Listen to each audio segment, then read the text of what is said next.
Yuranda, bagaimana kronologi bisa ditangkapnya terduga teroris ini yang merupakan jaringan terorisme? Ya, sebelumnya Densus 88 menangkap dua pelaku yang berinisial DS dan SY pada Rabu pagi di Durensawit, Jakarta Timur. Kedua diduga teroris ini ada hubungannya dengan teroris, diduga jaringan teroris di Bangka Belitung. Seperti yang dari Tribun, Kepala Divisi Humas Kombes Ahmad Rahman mengatakan kedua teroris ini mendapat kiriman dari seseorang yang ada di Bangka Belitung. Yang kiriman tersebut ada tiga pucuk senjata api laras panjang dengan amunisi 120. Kemudian 3 pucuk senjata api jenis revolver dengan amunisi 100 butir serta pisau belati. Mengetahui hal itu, bahwa ada kiriman dari Bangka Belitung, pelaku yang diduga teroris ini berinisial S ditangkap di Jalan Keramat, kawasan Rangkuy, Kelurahan Rangkuy, Kecamatan Kota Pangkal Pinang. Itu. Yuranda, kemudian saat ini untuk kondisi terkini dari rumah terduga teroris ini seperti apa, bisa digambarkan? Kondisi terkini di rumah diduga teroris ini sekarang sudah dibuka garis polisinya. Sebelumnya polisi memasang garis polisi di rumah tersebut dan dijaga oleh aparat Polres Pangkal Pinang dan Polsek Bukit Intan. Kemudian untuk sosok dari ST terduga teroris ini untuk kehidupan sehari-harinya seperti apa informasi yang Anda peroleh? Untuk kehidupan sehari-hari sosok ST ini, dia seorang pedagang air bersih di Kelurahan Rangkuy, dan sebelum pandemi beliau juga merupakan pedagang perabotan dan pedagang kasur ke keliling-keliling kampung. Beliau juga sangat ramah, dia sering berinteraksi dengan warga sekitar. Seperti yang disampaikan Ibu RT, beliau tidak menyangka bahwa sosok ST ini diduga merupakan teroris, karena sosoknya sangat ramah, begitu. Kalau untuk saat ini, Yuranda, seperti apa informasi yang Anda peroleh terkait tindakan lanjutan yang akhirnya dilakukan oleh pihak kepolisian atas dugaan terorisme ini? Sementara ini, kepolisian dari jajaran Polda maupun Polres Pangkal Pinang masih menyelidiki dan mendalami diduga jaringan teroris ini di Bangka Belitung. Sementara kepolisian belum bisa memberikan keterangan lebih lanjut terkait hal ini, begitu. Baik, terima kasih banyak Yuranda, wartawan Bangka Pos atas laporan Anda. Selamat bertugas kembali. Kita beralih ke informasi selanjutnya, saudara. Pasangan suami istri yang merupakan pedagang emas di Kota Jayapura, Papua menjadi korban penganiayaan. Kedua korban tewas setelah dianiaya oleh setidaknya 4 orang pelaku pada Senin 28 Juni 2021 malam sekitar pukul 21.30 waktu setempat. Hingga saat ini pelaku perampokan tersebut masih dalam pengejaran kepolisian. Korban bernama Nasruddin alias Acit, 44 tahun, tewas saat sedang dalam perjalanan pulang bersama sang istri Virgita Legina Helu, 25 tahun. Kapolresta Jayapura Kombes Gustaf Urbinas mengatakan, saat kejadian korban diancam menggunakan pisau oleh 4 orang. Para pelaku diduga menggunakan kendaraan roda 4 saat melancarkan aksinya.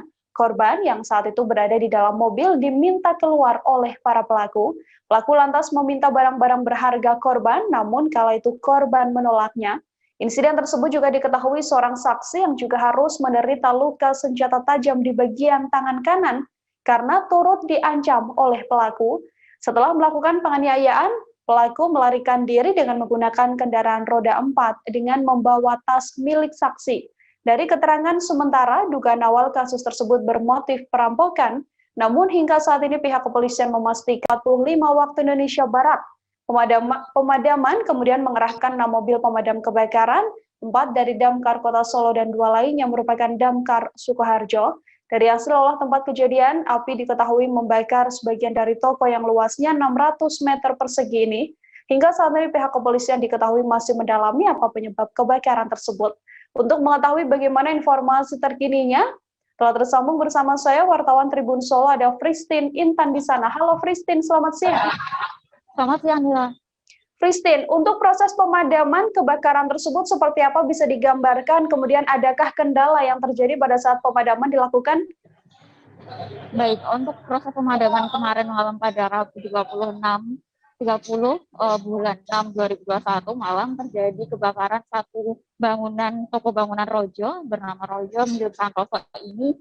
Sekitar 6 pemadam kebakaran datang ke lokasi dengan sedikit terkendala banyaknya masyarakat yang datang ke lokasi sehingga mobil kebakaran sulit untuk masuk ke jalan walaupun di situ adalah jalan besar dan jalan utama. Di persimpangan ada Tugu Lilin menjadi maskot yang ada di perbatasan Sukoharjo dan Solo. Akan tetapi karena itu dan di dalam bangunan toko bangunan ini juga banyaknya material bangunan serta pipa air sehingga kebakaran cukup banyak dan masalahnya cukup besar sehingga terlihat api sungguh luar biasa pada malam itu.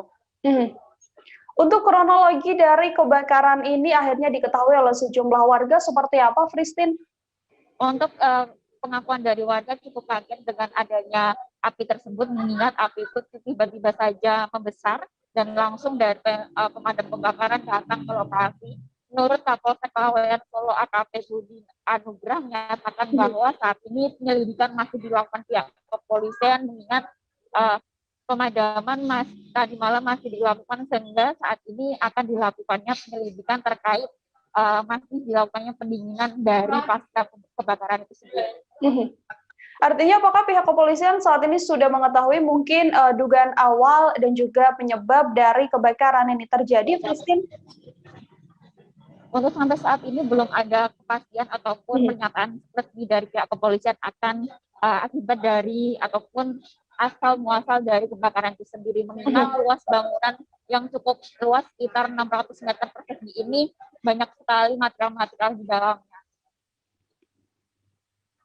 Fristin, untuk sementara ini jumlah kerugian berapa ditafsirnya jumlah kerugian akibat adanya kebakaran ini? Karena untuk proses penyelidikan masih dilakukan hingga saat ini, siang ini masih dilakukan penyelidikan dari pihak kepolisian belum bisa memastikan berapa nominal dari kebakaran itu sendiri. Baik, terima kasih banyak Fristin Intan Sulistiawati, wartawan Tribun Solo atas laporan Anda. Selamat bertugas kembali. Kita beralih ke informasi selanjutnya, Saudara. Teknologi bawah air milik kapal survei riset Pusat Hidrooceanografi TNI Angkatan Laut KRI Rigel 933 berhasil mendeteksi keberadaan kapal motor penumpang atau KMP Yunis yang tenggelam di perairan Bali. KMP Yunis terdeteksi ada pada kedalaman antara 72 meter hingga 78 meter. Berdasarkan keterangan resmi dari Dinas Penerangan TNI Angkatan Laut, posisi benda yang diduga KMP Yunis ini dengan posisi dari dasar laut jarak dengan daratan terdekat sejauh 362 meter, sementara jarak dari Pelabuhan Gilimanuk sekitar lebih kurang 1,65 km. TNI Angkatan Laut sendiri secara proaktif membantu evakuasi KMP Yunis setelah mendengar kabar adanya musibah tersebut yang terjadi di perairan sekitar Gilimanuk, Bali pada 29 Juni 2021 sekira pukul 19.20 waktu setempat. TNI AL juga bekerja sama dengan instansi Basarnas, Polres, dan juga Polairut Jembrana, Balai Pengelola Transportasi Darat atau BPTD Jembrana, PT Angkutan Sungai, Danau, dan Penyeberangan Indonesia, Ferry atau ASDP, serta unsur tambahan KMP Swakarsa dan KMP Samudra Utama. TNI AL sendiri mengerahkan 2 KRI, yakni KRI Rigel 933 dan juga KRI Soputan 923 saat melaksanakan SAR. KRI Rigel 933 dan KRI Soputan 923 yang telah berada di lokasi sejak kemarin berhasil menemukan satu unit lifecraft milik kapal tanpa penumpang. Lifecraft tersebut kemudian diangkat menggunakan kren dan diamankan di buritan KRI Rigel 933. Penemuan lifecraft penumpang KMP Yunis tersebut diketahui berasal tidak jauh dari sebelah barat dermaga Gilimanuk yang berjarak 1 nautical miles. KMP Yunis sendiri diawaki 15 orang ABK dengan mengangkut kendaraan sebanyak 40 unit yang terdiri dari 17 unit pick-up, 2 unit kendaraan keluarga, 18 unit truk sedang, serta 3 unit sepeda motor. Kami segera berbalik arah untuk melaksanakan investigasi yang pertama untuk meyakinkan lagi, dan begitu juga sampai investigasi kedua. Dari hasil investigasi tersebut, kami yakin bahwasanya kerangka tersebut adalah KMP Yunise yang tenggelam di sekitaran perairan Selat Bali. Kurang lebih pada saat itu 360 meter jarak terdekat yang dapat kami jangkau dengan kemampuan multi-beam 2040 untuk shallow water. Dengan analisa dari batimetri dan backscatter, diketahui bahwasanya posisi dari kerangka KMP Yunise berjarak kurang lebih 1,65 km dari Gilimanuk.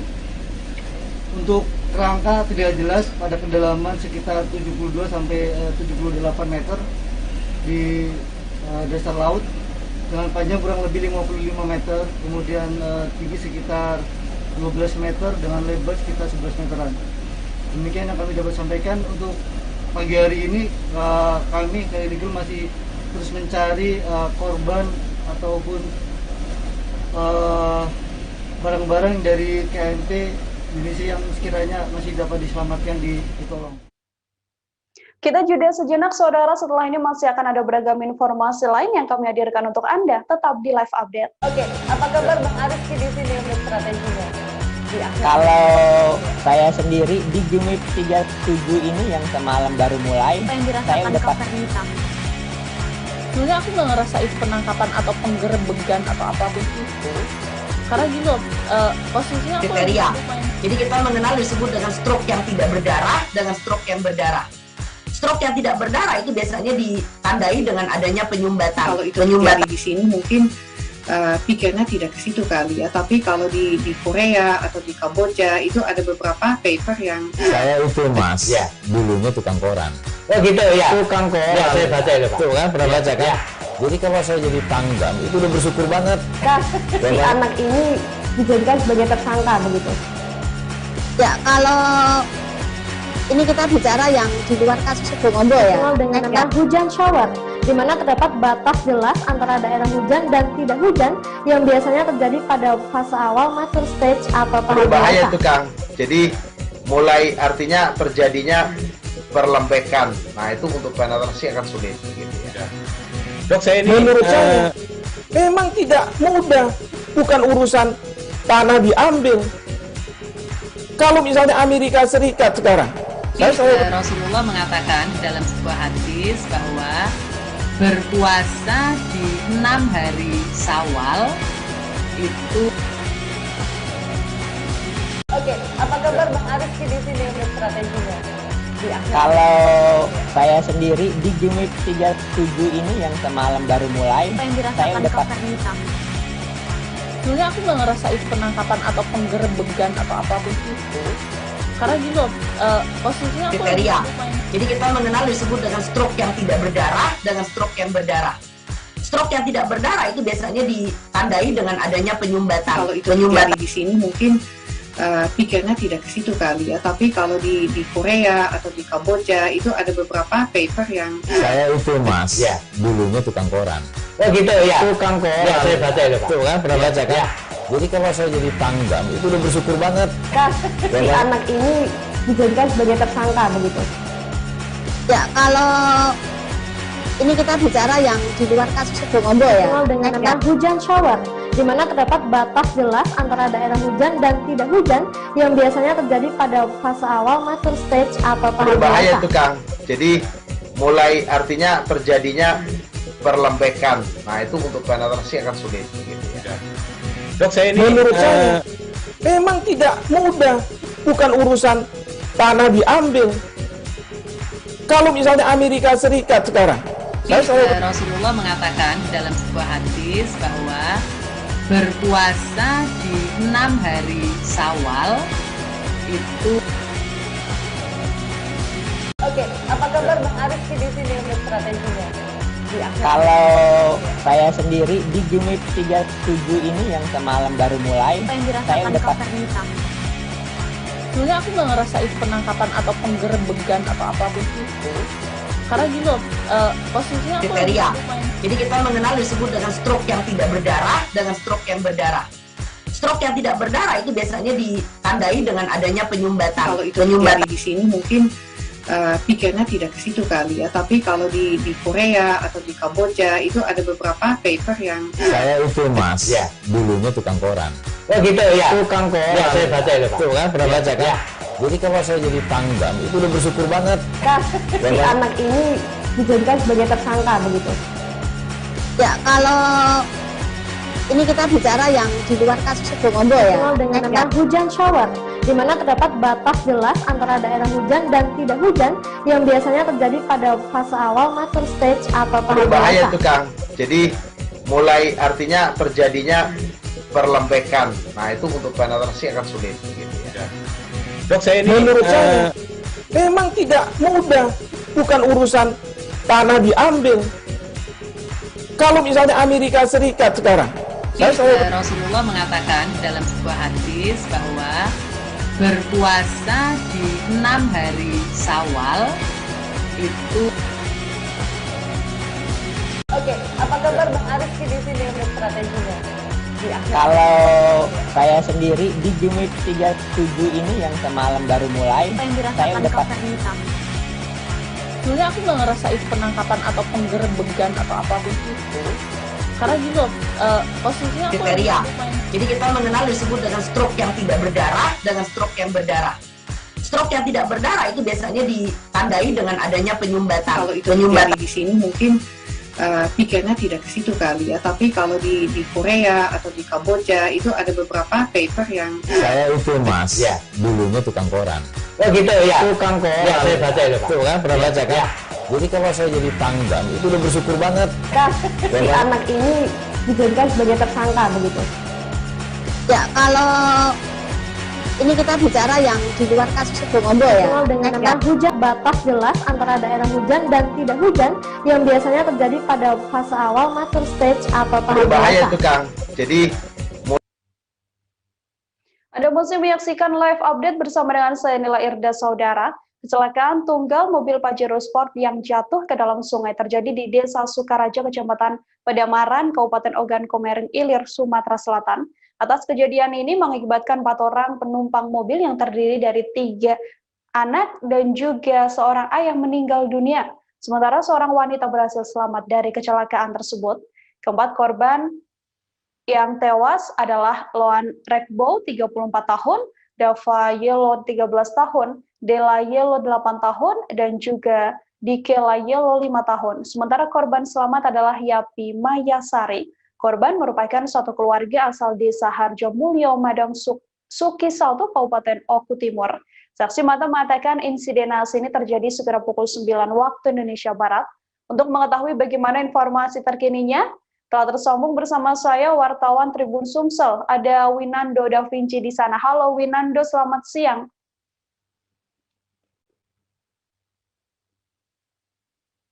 Winando, selamat siang.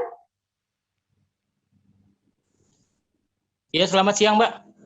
Winando, Selamat bisa siang, Mbak. dijelaskan bagaimana kronologis kecelakaan dan bagaimana kondisi korban atas kecelakaan tersebut? Iya, Mbak. Saya jelaskan, Mbak. Kemarin sekitar pukul 9 pagi telah terjadi kecelakaan sebuah mobil minibus berjenis Pajero Sport datang dari arah Belitang atau Oku Timur hendak menuju ke Palembang. Satu keluarga ini rencananya mau jalan-jalan, Mbak, di kota Nila di kota Palembang, tapi saat tengah berada di hendak menyeberang di jembatan penyeberangan jalan lintas timur Desa Sukaraja, mobil ini tiba-tiba melihat atau pengendara ini melihat ada anjing di depannya, Mbak. Inilah. Jadi setelah melihat anjing di depannya ini, yang supir mobil atau sang suami ini tiba-tiba membelokkan setir ke sebelah kiri dan menghempas sisi tiang jembatan hingga terjerobos ke dasar sungai. Inilah. Setelah kejadian itu, salah satu warga yang tepat rumahnya berada di sebelahnya mengatakan kalau kejadian itu didengarnya sebelum kejadian ada 2 kali pengereman mendadak. Saat dia keluar rumah, tiba-tiba mobil tersebut sudah mau terjun bebas ke dalam sungai inilah. Setelah mobil terjun bebas itu, masyarakat sekitar inilah, di saat itu kan kepolisian, BPBD atau dinas lainnya belum menuju ke lokasi, jadi masyarakat sekitar itu yang langsung terjun ke sungai untuk menyelamatkan penumpang di dalam mobil. Bisa disebutkan Nila, di dalam mobil itu ada 5 penumpang dan 1 penumpang wanita dapat menyelamatkan diri, berenang ke tepian sungai dan naik ke permukaan tanah Nila, dan 4 diantaranya itu terkunci dalam mobil Nila. Dan masyarakat sekitar itu sekitar 15 menit baru menemukan posisi mobil yang sudah terperosok di dasar sungai. Ketika diselamatkan, 4 orang itu sudah keadaan tidak bernyawa Nila, dan langsung dibawa ke Rumah Sakit Kayu Agung. Kemudian untuk evakuasi dari kendaraannya sendiri, Winando seperti apa? Apakah memang sudah diangkat atau seperti apa informasi terkininya?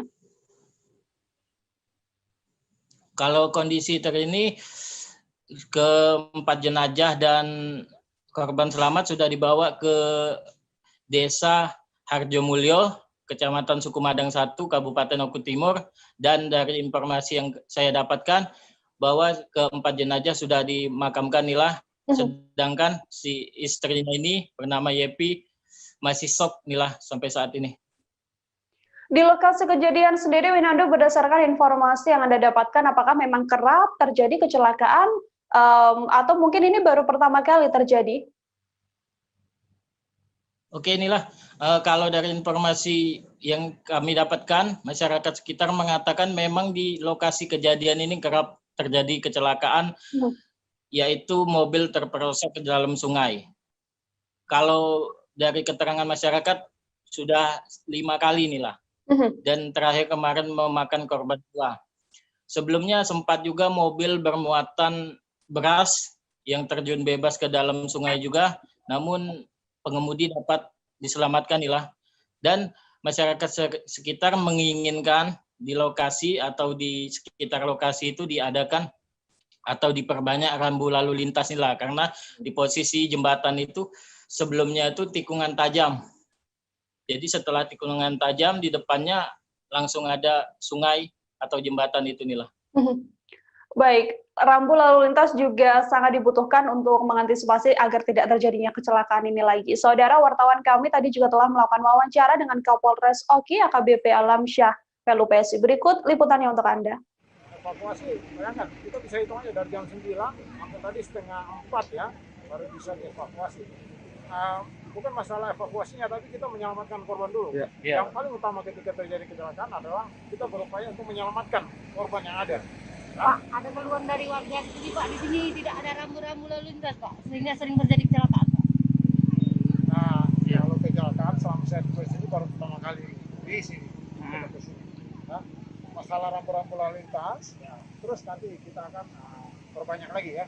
Walaupun kadang-kadang kita sudah buat banyak, tidak hilang. Ya, maka itu diambil sama masyarakat yang juga bertanggung jawab. Betul, Bang. Ya. Makanya saya juga menghimbau kepada masyarakat, jika ada rambu-rambu lalu lintas, himbauan lalu lintas, tolong dijaga, ya, jangan sampai malah diambil. Sehingga bisa dijadikan bahan edukasi juga untuk masyarakat, terutama pengguna jalan. Bang, kalau mobil tadi dievakuasi kemana Bang? Mobil tadi sudah dievakuasi ke Satlantas Polres. Dan untuk korban sendiri, tadi setelah diperiksa di Rumah Sakit Kayu Agung oleh keluarganya, langsung dibawa ke Oku Timur di Desa Madang 1, Suku Madang. Madang Suku 1. Alat yang digunakan untuk evakuasi apa Bang? Alat yang digunakan untuk evakuasi? Nah, itu ada Ekskavator. Itu dari mana Bang? kita koordinasi dengan orang yang ikhlas untuk membantu. Ya, karena kalau polisi sendiri belum punya itu.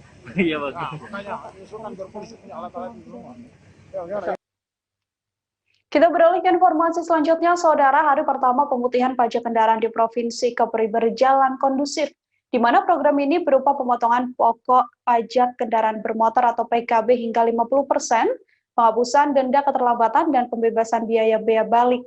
Biaya balik nama atau BBNKB 2 ditargetkan sebanyak 170.000 unit kendaraan dapat ikut serta dalam pemutihan kali ini. Target penerimaan sekitar 49 miliar jika semua wajib pajak patuh.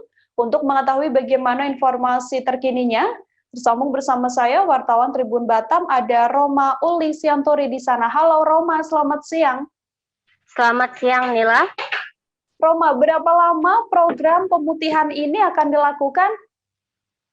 Program pemutihan ini akan berlangsung selama 3 bulan, mulai dari hari ini yang pertama 1 Juli 2021 hingga 30 September 2021 mendatang. Roma, kemudian untuk pembayaran dari pajak 5 tahun sekaligus pergantian plat ini bisa dilakukan di mana? Baik Nila, untuk pembayaran pajak selama 5 tahun sekaligus pergantian plat kendaraan itu hanya bisa dilakukan di Samsat, di kantor Samsat Kepri Batam Center. Hanya bisa dilakukan di Samsat. Kemudian untuk pajak kendaraan bermotor yang belum dibayarkan lebih dari 1 tahun, diberikan pengurangan berapa persen, Roma? Diberikan pengurangan 50% Nila. Diberikan pengurangan 50%. Untuk kondisi saat ini sendiri seperti apa, Roma? Apakah memang sudah banyak masyarakat yang antusias untuk mengikuti program pemutihan ini atau seperti apa? Baik, untuk di hari pertama ini kondisi kantor Samsat terpantau cukup kondusif, tidak ada terjadi kerumunan massa, dan belum ada tanda-tanda lonjakan warga yang mengurus di hari pertama ini ya. Namun diimbau bahwasanya tidak terjadi penumpukan di awal sehingga masyarakat bisa mengurus, jangan menunggu selama 3 bulan. Bisa mengurus mulai dari sekarang. Di tengah kondisi COVID-19 ini juga, kemudian bagaimana nantinya penerapan protokol kesehatan yang diberlakukan di kantor Samsat untuk menindaklanjuti kalau ada kelonjakan? Baik Nila, terima kasih. Di kantor Samsat pengurusannya terbagi. Misalnya untuk pembayaran pajak tahunan itu dibuat seperti tenda-tenda di depan kantor Samsat sehingga para pengendara bisa cukup bayar, tidak perlu masuk ke kantor Samsat. Namun kalau untuk pembayaran program pemutihan harus masuk ke kantor Samsat sehingga tidak terjadi penumpukan. Selain itu, warga juga diterapkan protokol kesehatan sebelum masuk, wajib mengecek suhu, mencuci tangan, dan wajib memakai masker. Apabila tidak memakai masker, petugas tidak akan melayani. Baik, untuk mengetahui bagaimana informasi selengkapnya, Saudara, tadi Robi juga telah melakukan wawancara dengan Kepala Samsat PT PPD Batam Center Provinsi Kepulauan Riau, Vira Jian Sarespati. Berikut liputannya untuk Anda. Hari ini, Bu. Baik, terima kasih. Suasana kemudian memang mulai hari ini, mulai tanggal 1 Juni 2021 sampai dengan nanti insya Allah tanggal 30 September 2021 dari pemerintah memberikan program relaksasi pajak yang dimulai pada pagi hari ini tadi untuk bisa kita lihat kondisinya terkait dengan antusias dari warga Batam khususnya di sini terhadap program ini. Alhamdulillah masih dapat terkendali apalagi dengan situasi kondisi COVID sekarang ini.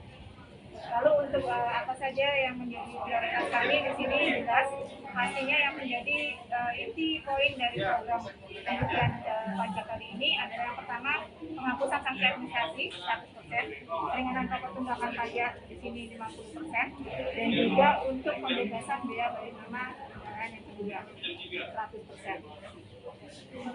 Lalu nanti di mana aja sih Bu warga bisa melakukan pengurusan pemutihan pajak ini selain di Samsat, Bu? Ya, jadi untuk warga Batam yang akan melakukan pembayaran terkait dalam program diskon pajak ini bisa dilakukan yang pertama ada di kantor Samsat Batam Center yang berada di Gedung Kepri pusat di sini. Lalu juga kami sediakan di sini ada Samsat Retro dan juga di Samsat Corner. Lalu juga ada Samsat Bergerak dan Samsat Keliling. Kita beralih ke informasi selanjutnya, Saudara. Kebakaran terjadi kembali di ibu kota Provinsi Kalimantan Selatan pada Kamis hari ini. Api berkobar di ruang Satreskrim Polresta Banjarmasin sekitar pukul 5:15 waktu setempat. Ironisnya, musibah ini terjadi di Satuan Kepolisian bertepatan dengan momentum peringatan Hari Bayangkara ke-75. Akibat kebakaran ini, sejumlah ruangan di Polresta Banjarmasin ludes terbakar, termasuk beberapa berkas penyidikan. Beruntung, tim pemadam kebakaran langsung datang dan berhasil memadamkan api. Untuk mengetahui bagaimana informasi terkininya, telah tersambung bersama saya, ada wartawan Banjarmasin Pos, ada Mas Rida di sana. Halo Mas Rida, selamat siang. Iya, halo Nila yang ada di studio, selamat siang. Mas Rida, sudahkah diketahui kemudian apa penyebab dari kebakaran ini terjadi? Iya, rekan-rekan yang menonton saat ini, saya sedang berada langsung dari depan bangunan Satreskrim Polresta Banjarmasin. Nah, seperti diketahui sebagai informasi bahwa terjadi kebakaran sekitar pukul 5 subuh tadi, di mana beberapa ruangan di Satreskrim Polresta Banjarmasin ludes terbakar api. Nah, dari yang bisa kalian saksikan saat ini, saya berada tepat di bangunan Satreskrimnya. Jadi yang bagian yang terbakar itu adalah di bagian sebelah kanan saya, di bagian sana, di sebelah kanan saya. Nah, untuk sementara ini masih dilakukan pendataan oleh petugas terkait kerusakan dan juga apa saja yang masih bisa diselamatkan dari bangunan tersebut. Begitu. Mas Rida, artinya apakah ini memang satu ruangan saja yang terbakar atau ada beberapa ruangan yang terdampak dari kebakaran ini? Iya, baik. Ruangan ini di bagian belakang saya itu adalah ruangan Satreskrim ya. Jadi ada di bagian kanan. Dari bangunan di bagian kanan Satreskrim ini memang ada beberapa ruangan dari beberapa unit. Di antaranya ada unit Ranmor, ada unit Jatandras, ada unit ekonomi, tipikor, forensik, tipiter, dan juga unit PPA. Dan api diduga kemungkinan muncul berasal dari unit PPA ini untuk pertama kalinya. Jadi dugaan itu terjadi muncul di unit PPA. Dan seperti yang wawancara yang berhasil kami himpun tadi pagi, juga Kapolres langsung berhasil diwawancara. Beliau mengatakan bahwa kebakaran ini diduga terjadi akibat arus pendek listrik dan bukan kelalaian dari anggotanya. Baik, kemudian Mas Rida, apakah memang sudah ada informasi, ini kan kantor Satreskrim begitu ya, untuk berkas penyidikan sendiri apakah memang ada yang terbakar atau sudahkah ada informasi terkait berkas-berkas dari kepolisian sendiri? Iya, ya. Jadi tadi berdasarkan informasi yang juga terhimpun oleh kami bahwa berkas-berkas juga sudah mulai dikumpulkan di data apakah yang masih bisa diselamatkan begitu, tapi menurut wawancara sebentar dengan Satreskrim tadi, beliau menyebutkan bahwa data dan pelaporan dari masyarakat juga sudah berhasil diamankan begitu. Untuk kondisi terkini di lokasi seperti apa, Mas Rida? Apakah memang pelayanan di sana juga masih dilakukan seperti biasa setelah kebakaran terjadi atau seperti apa? Iya, untuk situasi terkini di Satreskrim Polresta sendiri memang saat ini di bangunannya telah dipasang garis polisi. Beberapa petugas juga masih mendata berkas-berkas atau komputer-komputer yang masih bisa diselamatkan, seperti yang sebentar saya akan coba untuk juga terlihat masih di dalam situ ada komputer sisa-sisa kebakaran. Nah, jadi untuk pelayanan sendiri dialihkan karena ini adalah bangunan yang di depan saya adalah bangunan reskrim, dan di sebelah sana adalah bangunan narkoba, Satres Narkoba, dan ini adalah bangunan Satreskrim. Sementara untuk pelayanan sendiri dialihkan ke bagian samping sini. Ini unit tahanan, dan di bagian atasnya di lantai 2 untuk pelayanan khusus pelaporan masyarakat begitu, Mbak. Baik, Saudara, untuk mengetahui bagaimana informasi selengkapnya, Wartawan kami tadi juga telah melakukan wawancara dengan Kapolresta Banjarmasin, Kombes Pol Rahmat Hendrawan. Berikut liputannya untuk Anda. Misalnya kita ke belakang, ke ruang reskrim, ke ruang narkoba, itu kabel-kabel penambahan AC, penambahan kabel lain, sama NCB. Ini arus pendek. Sebelumnya memang saya sudah pernah ingatkan, pernah kejadian depannya Pak Karto juga, mantan Kabak Sunda, di situ di belakang karena arus pendek dia panas, keluar api sama asap. Nah, ini untungnya siang kemarin sama Karto, kalau malam, tengah malam, dan ini juga ya mungkin masih untung karena pagi-pagi kan, dini hari jam 5 itu. Jadi pas orang ajan, pas orang mau sholat juga mungkin lihat ke situ. Bukan dia di ada dokumen penting di ruang apa? Di ruang PPA. PPA. Ruang PPA. Dan untuk berkas mungkin ada yang kebakar hampir 75% sebenarnya di ruang PPA. Tapi sebelah narkoba tidak terbakar, tempatnya reskrim yang berkas-berkas masih bisa diselamatkan lah dokumen. Saat itu anggota bekerja lah? Ya, memang piket fungsi, piket reskrim, piket narkoba, piket sabara di depan, termasuk piket-piket lain lantas itu ada. Ya. Tapi ini bukan, saya pikir, ya karena harus pendek, ya. Bukan karena pelayanan anggota, karena memang daerah kita, mungkin wartawan tahu juga di Polda, di stasiun lain juga kalau kabel itu kemana-mana.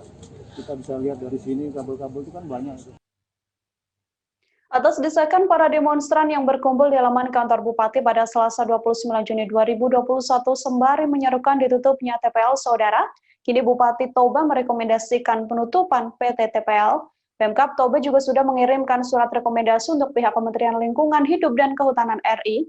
Sebelumnya sejumlah demonstran melakukan aksi demo agar Pemkab Toba berpihak pada masyarakat untuk mencabut izin konsesi PT TPL. Meski sudah adanya surat rekomendasi tersebut, namun pihak Gerak Tutup TPL merasa tidak puas karena ada dugaan bahwa Pemkab Toba tidak berpihak pada masyarakat. Untuk mengetahui bagaimana informasi terkininya, tersambung bersama saya wartawan Tribun Medan, ada Maurits di sana. Halo Maurits, selamat siang. Selamat siang, Nila. Maurits, bisa diinformasikan terlebih dahulu untuk situasi pada saat demo, seperti apa dan apa yang memang menjadi tuntutan para demonstran yang tergabung dari Aliansi Gerak atau Gerakan Rakyat Tutup TPL ini? Terima kasih, Nila. Pada tanggal 29 atau Selasa 29 Juni 2021, sejumlah masyarakat telah berkumpul yang tergabung dari Gerak Rakyat Tutup TPL, menyerukan supaya Pemkab Toba bersama dengan masyarakat sepakat untuk mencabut izin konsesi PT TPL. Alhasil, mereka yang berjumlah kira-kira 300-an orang berangkat dari Tugu Dei Panjaitan menyusul ke areal bangunan Pemkab Toba. Namun, setelah 4 jam menunggu Bupati Toba Polta Sitorus, mereka akhirnya mendapatkan jawaban bahwa surat rekomendasi yang mereka sampaikan kepada pihak Bupati akhirnya ditandatangani. Tapi dengan catatan bahwa masyarakat merasa tidak puas karena Bupati Toba hanya meneruskan apa yang menjadi tuntutan mereka kepada Kementerian Lingkungan Hidup dan Kehutanan. Maurits, untuk rekomendasi dari Bupati Toba sendiri terhadap tuntutan demonstran, seperti apa isinya? Boleh saya bacakan bahwa sekaitan dengan surat Aliansi Gerak Rakyat Tutup TPL nomor 002B Gerak garing angka Romawi 6 tahun 2021 tanggal 29 Juni 2021 perihal tuntutan peserta massa aksi yang ditujukan kepada pimpinan dan anggota DPRD Kabupaten Toba yang diserahkan pada saat aksi massa tanggal 29 Juni 2021 di halaman kantor Bupati Toba. Dalam hal ini, surat tersebut peserta aksi meminta agar kami mengeluarkan rekomendasi penutupan dan penghentian aktivitas PT Toba Pub Lestari. Untuk itu, mohon kiranya dapat disikapi sesuai dengan ketentuan perundang-undangan yang berlaku. Hal inilah yang membuat bahwa peserta massa tidak merasa puas karena mereka yakin bahwa awalnya mereka yakin bahwa Bupati Toba berpihak sama mereka, ternyata tidak. Bupati Toba hanya disinyalir sebagai penyampai aspirasi mereka ke LHK, tapi tidak duduk bersama atau bersama di barisan rakyat. Itu yang menjadi kekhawatiran dan kecemasan, lalu itu yang disayangkan oleh pihak aliansi ini. Nila. Moritz, bisa digambarkan mungkin bisa dijelaskan mengapa kemudian Aliansi Gerak atau Gerakan Rakyat Tutup TPL ini memaksa atau meminta agar PT TPL ini ditutup begitu? Terima kasih Nila. Dari uraian mereka, Aliansi Gerak Rakyat Tutup TPL ini, bahwa selama 30 tahun setelah berdirinya PT TPL, hanya menyisakan kesengsaraan bagi masyarakat Toba atau di kawasan Danau Toba. Alhasil alasannya adalah bahwa PT Toba Lestari kerap merampas tanah ulayat dan menjadikannya sebagai lahan konsesi untuk penanaman eukaliptus. Dan hal ini yang menjadi cikal bakal perselisihan yang berpuncak pada tanggal 18 Mei 2021 yang lalu, sejumlah masyarakat adat di Natumika, Kecamatan Bompor, Kabupaten Toba, mengalami luka-luka. Dan salah satu di antara yang terluka itu adalah rekan Menko Marves Luhut Binsar Panjaitan. Untuk saat ini sendiri informasinya seperti apa, Moritz? Apakah memang sudah ada tindak lanjut dari pihak terkait setelah ada tuntutan dari Gerakan Rakyat ini atau seperti apa? Nah, untuk saat ini bahwa pihak Pemkab Toba menyampaikan bahwa pihaknya telah menurunkan ataupun menerjunkan tim verifikasi dan tim identifikasi agar tanah ulayat itu segera disahkan atau dilegalkan melalui Tora. Hal itu yang disampaikan oleh Sekda Kabupaten Toba Audi Murpi Sitorus pada perbincangan kemarin saat ditemui di areal kantor Bupati Toba. Baik, untuk mengetahui informasi selengkapnya terkait hal ini, saudara wartawan kami juga telah menghimpun wawancara dari Bupati Toba, Poltak Sitorus. Berikut liputannya untuk Anda. Nah, tentunya seperti bapak terhadap anak, tetap juga mengayomi, ya mengarahkan bagaimana yang terbaik supaya keinginan rakyat itu bisa terpenuhi. Tentunya kita harus mengikuti aturan-peraturan sesuai dengan aturan hukum. Ya, saya minta kepada masyarakat jangan dahulukan kekuatan. Ya, kita dahulukan hukum.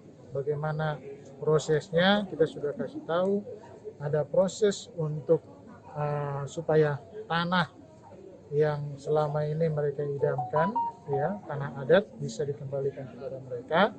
Ada dua proses, satu melalui Tora, yang kedua melalui penetapan masyarakat adat.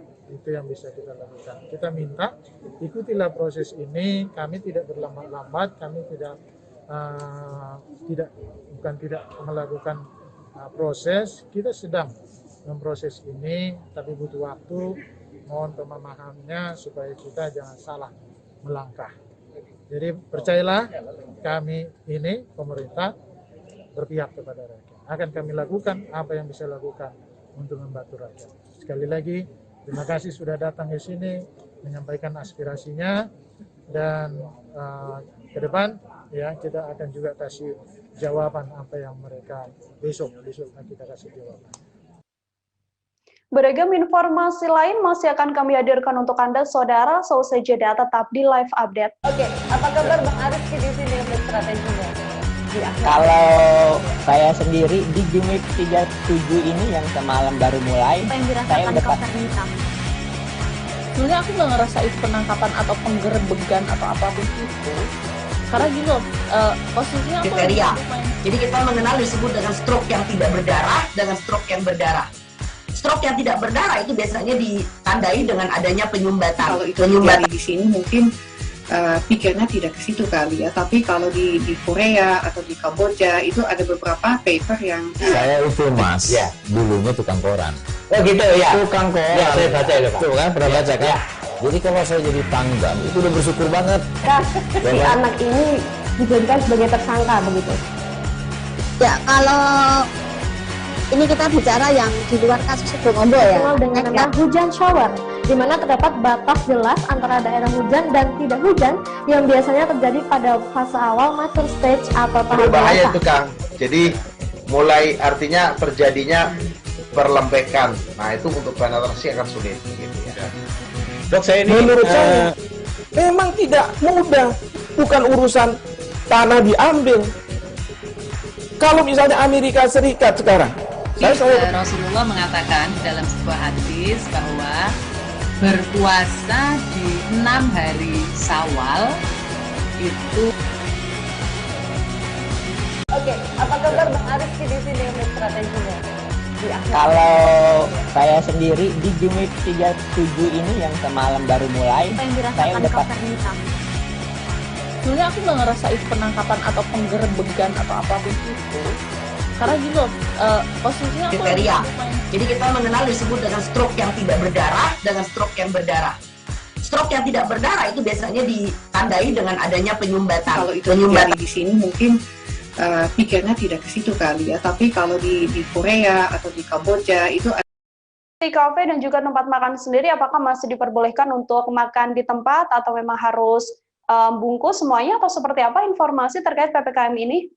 Iya, untuk tempat makan dan kafe dan lain sebagainya itu masih diperbolehkan untuk makan di tempat, hanya saja lebih diperketat, yaitu untuk jumlah pengunjung hanya diperbolehkan 25% dari kapasitas yang ada, di mana sebelumnya itu diperbolehkan 50%, namun saat ini hanya 25% saja, dan tidak diperbolehkan berlarut lama untuk memakan atau bersantai di tempat kafe-kafe ataupun restoran maupun tempat makan dan lain sebagainya. Seperti itu, Mila. Baik, saudara wartawan kami juga telah mengirim wawancara dari Wakil Wali Kota Pontianak, bahasan berikut liputannya untuk Anda. Kami sifatnya mendukung aturan yang memang sudah dikeluarkan oleh pemerintah kota. Kami tergabung dalam Satgas COVID-19, ada TNI, Polri, kemudian dari pemerintah kota.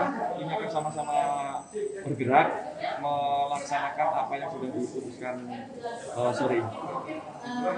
Tadi ada pengalihan arus. Kita laksanakan besok. Mekanismenya kita akan mengalihkan arus supaya tidak terjadi konsentrasi masyarakat di ruas-ruas jalan tersebut.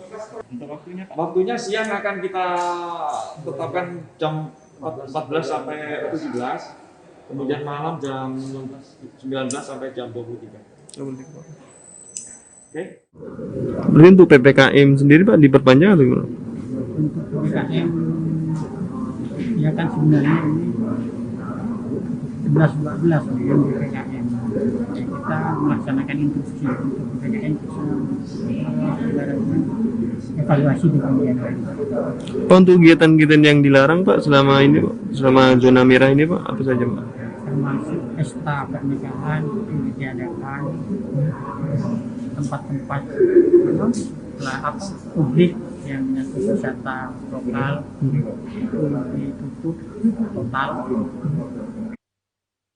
Sementara itu, saudara, pemerintah Kabupaten Tegal menyiapkan tempat isolasi terpusat bagi pasien COVID-19 di Rusunawa RSUD Suradadi yang sampai saat ini masih dalam proses pembangunan.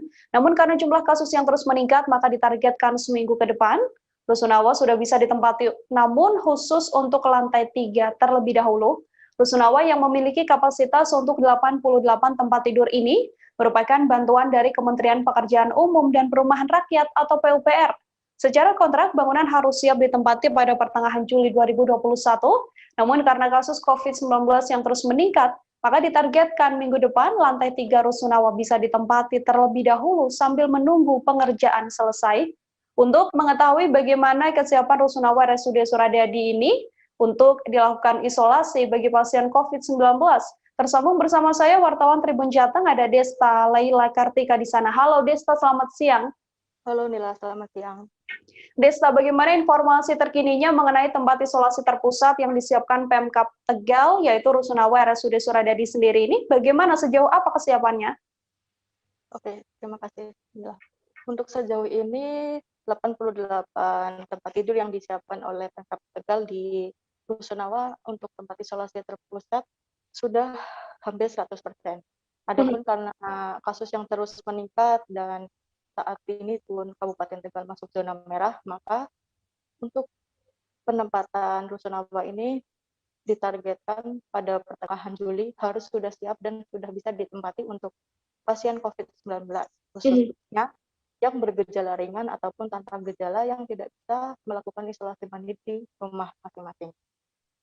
Adapun untuk 88 tempat tidur ini memiliki fasilitas, diantaranya ada tempat kamar mandi, untuk tempat cuci baju, dan juga ada dapur tersendiri.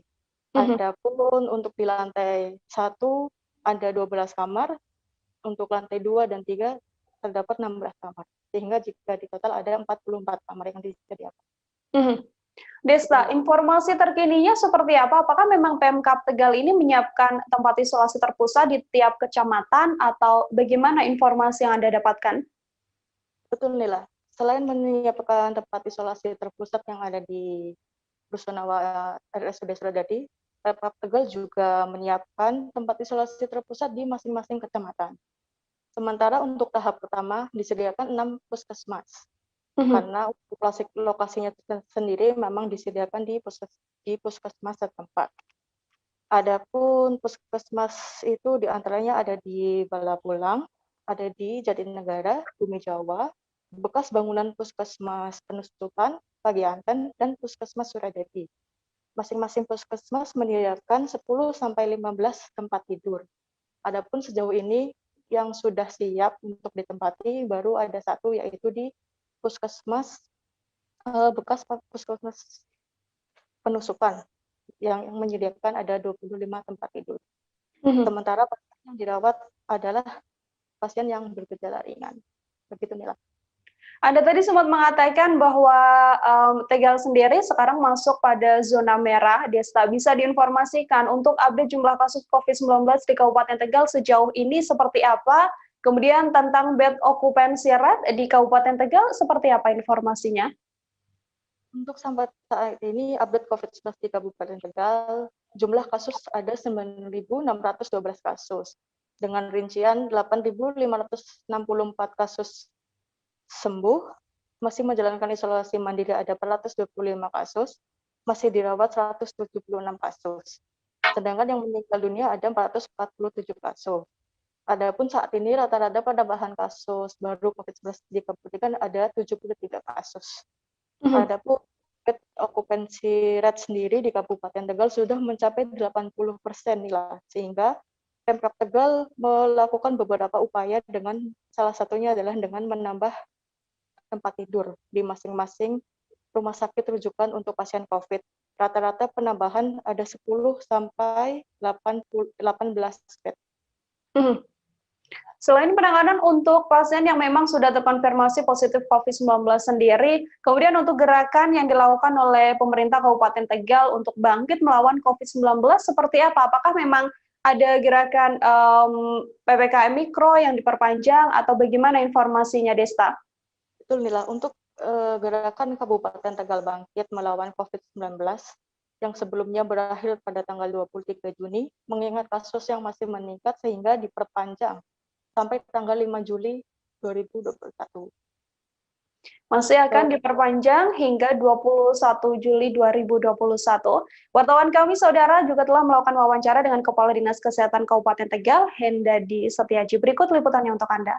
Ini karena peningkatan jumlah kasus yang cukup tinggi dalam beberapa hari terakhir ini, maka untuk isolasi kan ada 2 macam, isolasi mandiri dan isolasi terpusat. Untuk isolasi mandiri tentunya itu yang ada di rumah dan dikawal oleh Satgas Desa, Jogotongo, dan lain-lain. Untuk isolasi terpusat sebenarnya kami sudah menyiapkan ada 60 tempat tidur itu di lantai atas rawat jalan. Sebetulnya kita siapkan sudah sejak tahun kemarin. Di sini, Pak? Di sini. Sudah siap. Hanya saja karena kasusnya meningkat, akhirnya yang lantai 2 itu kita alihkan untuk perawatan yang bergejala ringan sampai sedang. Sedangkan yang terpusat nanti ada 2 skenario. Ini insya Allah dalam minggu depan kami sudah menyiapkan ada 6 puskesmas itu untuk menjadi tempat isolasi terpusat di masing-masing wilayah. Ya, saya ambil contoh puskesmas Balapulang itu menyediakan 10 tempat tidur. Kemudian puskesmas Jatinegara juga 10 tempat tidur. Puskesmas Bumi Jawa 10 tempat tidur. kemudian puskesmas penusupan itu di X bangunan. Kita beralih ke informasi selanjutnya, Saudara. Bus keliling layanan vaksinasi COVID-19 keliling di Kota Pekanbaru kembali beroperasi. Setelah sempat terhenti selama 10 hari, sebanyak 10 bus kembali menyasar sejumlah lokasi untuk membantu vaksinasi bagi masyarakat. Masyarakat diketahui sudah mengakses layanan ini sejak dimulai pada 28 Mei 2021 lalu. Mereka berasal dari sejumlah kecamatan di Kota Pekanbaru. Dalam operasionalnya, bus vaksinasi keliling ini menjangkau hingga ke pemukiman masyarakat. Keberadaan bus vaksinasi ini juga membantu sosialisasi pada masyarakat betapa pentingnya vaksinasi dan selalu menerapkan protokol kesehatan. Untuk mengetahui informasi terkininya, bersama saya wartawan Tribun Pekanbaru ada Fernando Sikumbang di sana. Halo Fernando. Oke, rekan Nila. Fernando, bagaimana informasi terkininya? Apakah memang bus vaksinasi keliling ini sudah beroperasi normal kembali? Berapa armada dan berapa jumlah tenaga medis yang dikerahkan? Oke, rekan Nila, terima kasih. Tribuners, bus vaksinasi keliling di Kota Pekanbaru sudah beroperasi kembali setelah sempat terhenti kemarin pada pertengahan Juni lalu. Saat itu kondisinya pasokan vaksin masih terbatas, sehingga untuk layanan bus vaksinasi keliling baru beroperasi kembali pada awal pekan ini, sekitar tanggal 28 Juni kemarin, rekan Nila. Untuk bus vaksinasi sendiri di Kota Pekanbaru ada sekitar 10 unit, rekan Nila. Kemudian untuk tenaga medis yang ada di masing-masing bus ada sekitar 5-6 orang untuk melakukan pemberian suntik vaksin kepada masyarakat yang hendak mengakses layanan ini. Kemudian Fernando, untuk total sampai saat ini sudah ada berapa banyak warga yang dilayani, dari target nantinya akan ada berapa yang menjalani vaksinasi? Oke, rekan Nila, dari informasi yang saya peroleh dari Dinas Kesehatan Kota Pekanbaru dan juga dari tim bus vaksinasi keliling, jumlah dari masyarakat yang sudah mengakses layanan vaksin di bus vaksinasi keliling sejak 28 Mei lalu sebanyak 18.000 orang lebih, rekan Nila. Jumlah ini memang masih jauh dari target yang ditargetkan oleh pemerintah kota. Ada sekitar 750.000 orang yang harus disuntik vaksin. Namun kondisi ini dipastikan bisa tercapai dengan antusias masyarakat yang saat ini terlihat, rekan Nila. Berdasarkan pantauan Anda, seperti apa respon masyarakat sendiri akan adanya layanan bus vaksinasi keliling ini, Fernando? Oke, rekan Nila, Tribuners, hingga saat ini masyarakat cukup antusias mengakses layanan ini, sebab terbukti banyak masyarakat yang menanyakan kepada tim Dinas Kesehatan dan juga pihak koordinator dari bus vaksinasi keliling. Mereka selalu bertanya kapan bakal digelar dan lokasi dari bus vaksinasi keliling tersebut, rekan Nila. Jadi mereka terus menanya informasi sehingga bisa mengakses layanan tersebut di lokasi yang sudah ditentukan setiap harinya. Sebab bus vaksinasi keliling ini berada di lokasi-lokasi yang berbeda setiap hari. Begitu, rekan Nila. Kira-kira kalau misalnya nanti ada warga yang ingin menjalani vaksinasi, apakah ada syarat-syarat tertentu yang harus dipenuhi, Fernando? Seperti apa syarat-syarat yang harus dipenuhi warga untuk bisa menjalani vaksinasi? Oke, rekan Nila. Masyarakat yang hendak divaksin, nantinya petugas kesehatan bakal memeriksa kondisi kesehatan yang lebih dahulu. Mereka hanya cukup membawa KTP. Jadi bagi masyarakat yang dalam kondisi sehat sesuai hasil screening dari tim medis yang ada di bus vaksinasi keliling, mereka bisa langsung menerima suntikan vaksin, baik suntikan perdana maupun suntikan dosis kedua. Namun untuk di Kota Pekanbaru pada saat ini memang pasokan vaksin cukup terbatas, rekan Nila. Ada sekitar 92.000 orang yang terlambat menerima vaksin dosis kedua. Maka satu persatu kini sudah mulai menerima vaksin dosis kedua, begitu rekan Nila. Maka prioritas saat ini adalah para penerima dari dosis kedua, sedangkan untuk penerima untuk dosis pertama masih ditunda untuk sementara, begitu rekan Nila. Untuk kondisi di Pekanbaru sendiri sudah sejauh apa? Sudah berapa persen pelaksanaan vaksinasi dan berapa nantinya target yang dilakukan oleh pemerintah setempat, Fernando? Oke, rekan Nila, dari data Dinas Kesehatan Kota Pekanbaru, targetnya memang jumlahnya mencapai 750.000 orang yang harus divaksin. Sampai saat ini baru hanya sekitar 250.000 orang yang sudah menerima vaksin pertama, rekan Nila. Jumlah itu memang masih jauh, ada sekitar 500.000 orang lagi yang harus menerima suntikan vaksin. Namun pemerintah kota tetap berupaya dengan adanya layanan bus vaksinasi keliling ini dan juga layanan-layanan di rumah sakit dan juga 21 puskesmas yang ada di Kota Pekanbaru, mereka optimis bisa memberikan layanan vaksinasi hingga akhir tahun nanti.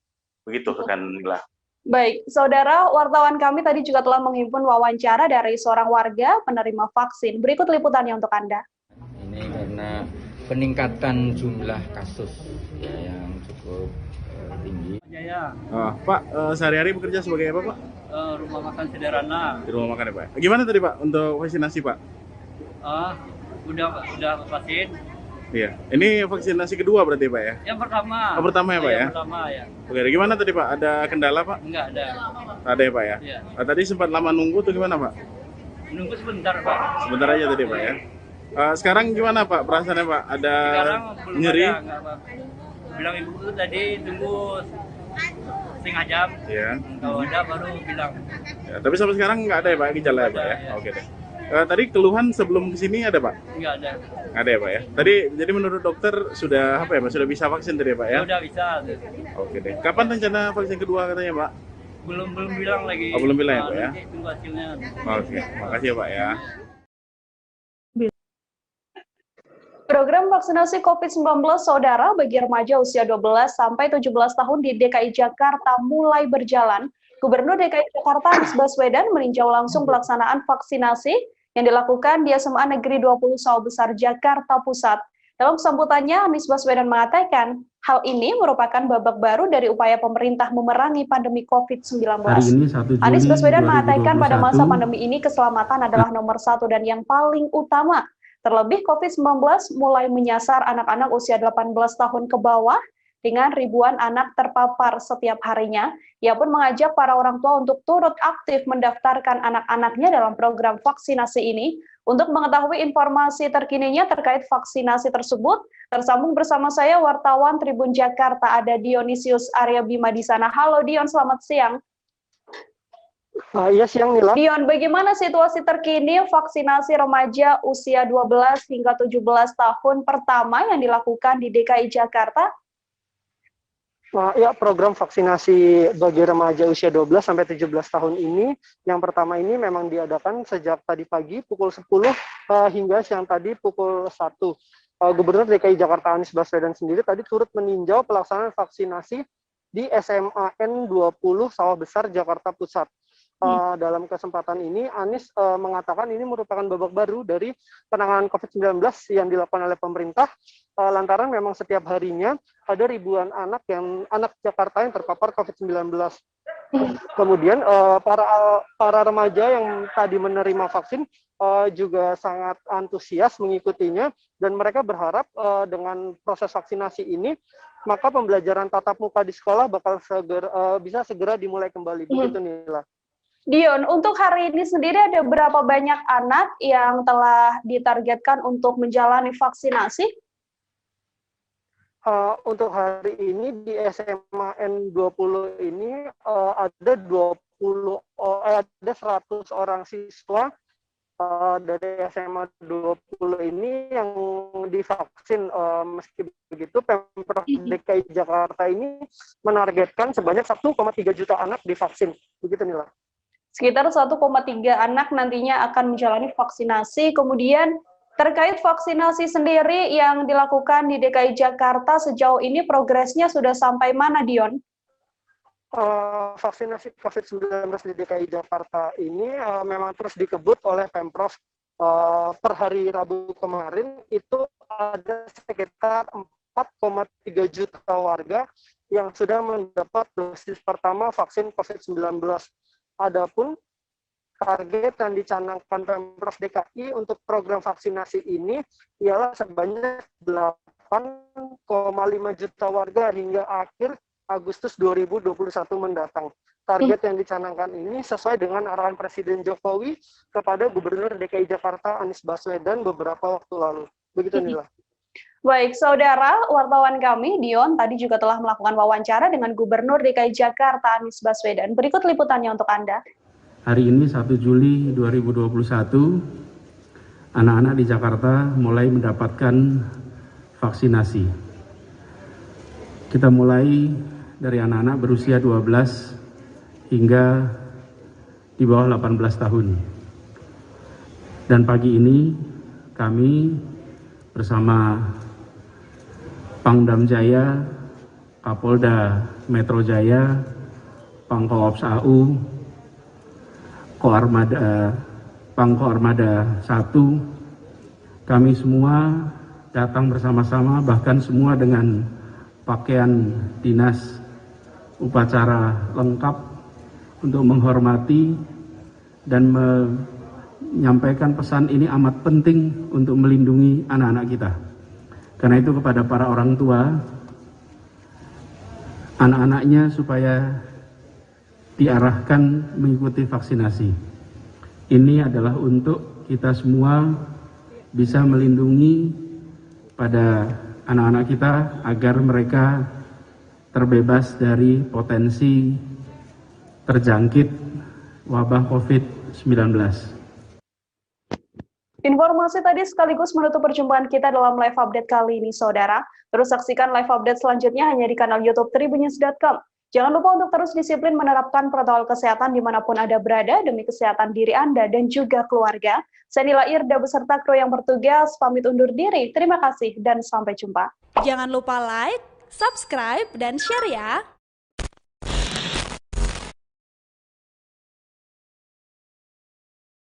Jangan lupa like, subscribe. Kita ke berita pertama, saudara. Petugas gabungan Polres Ogan Ilir, Polsek Indralaya dan Polsek Tanjung Raja berhasil mengungkap sindikat pencurian lintas provinsi. Sindikat ini merupakan beberapa orang yang mencuri perlengkapan laboratorium di sejumlah sekolah di berbagai provinsi seperti Sumatera Selatan, Lampung, Banten, DKI Jakarta, Jawa Barat, dan juga Jawa Tengah. Kasus ini terungkap selesai 6 sekolah di Ogan Ilir melaporkan adanya aksi pencurian sejumlah unit komputer sekolah. Pihak kepolisian berhasil meringkus 5 tersangka pembobolan sekolah tersebut. Kelimanya merupakan warga Jakarta yang sudah beraksi di 25 TKP. Dari hasil pencurian komputer hingga peralatan laboratorium sekolah, kelimanya mendapat keuntungan sebesar 276 juta rupiah. Nah, untuk mengetahui informasi terkait, sudah bergabung bersama saya wartawan Tribun Sumsel, ada Agung Dwi Payana. Halo, selamat sore Agung. Selamat sore, Firda dan Tribun News. Tribuners maksud kami. Jelaskan bagaimana awal aksi sindikat pencurian lintas provinsi ini terungkap dan sudah berapa lama sindikat ini menjalankan aksi mereka? Ya, Firda dan Tribuners, dapat kami sampaikan aksi ini berawal saat petugas gabungan Polres